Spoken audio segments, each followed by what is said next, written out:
অস্ট্রেলিয়ার মাটিতে তাদের এই আতিথেয়তার সঙ্গে এবার যোগ হলো প্রবাসীদের ভালোবাসা। ম্যাকায়ে পা রাখতেই ফুলের শুভেচ্ছা, করতালি আর উষ্ণ অভ্যর্থনা। টাইগারদের বরণ করে নিল প্রবাসী বাংলাদেশিরা। ডারউইনের ইতিহাসের পর ম্যাকায়ে আলাদা উন্মাদনা, যা বোঝা গেল পা রাখতেই।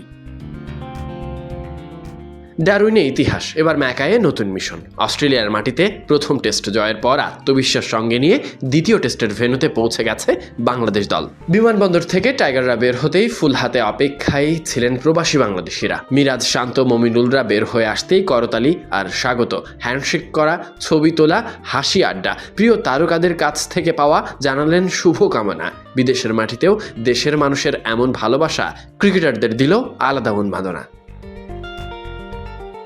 শান্ত, তাসকিনদের সঙ্গে ছবি তোলায় ভক্তদের ব্যস্ততা, অন্যদিকে ক্রিকেটারদের হাসি মুখে সাড়া দেওয়া। সব মিলিয়ে ম্যাকাই বিমানবন্দরে যেন তৈরি হলো আলাদা এক টুকরো বিশেষ মুহূর্ত।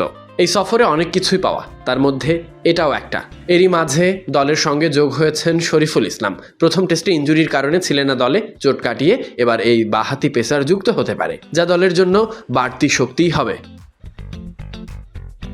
ডারউইন থেকে ম্যাকাইতে জায়গা বদলায়নি লক্ষ্য। তাইজুল মুশফিকদের অভিজ্ঞতা, শান্ত মিরাজদের আত্মবিশ্বাস, এই সব কিছুই কাজে লাগাতে চাইবে Bangladesh. 22 August Great Barrier Reef অ্যারিনায় শুরু হবে দ্বিতীয় টেস্ট। অস্ট্রেলিয়ার মাটিতে এবার ইতিহাস আরও বড় করে লেখার পালা। পারবে তো টাইগাররা?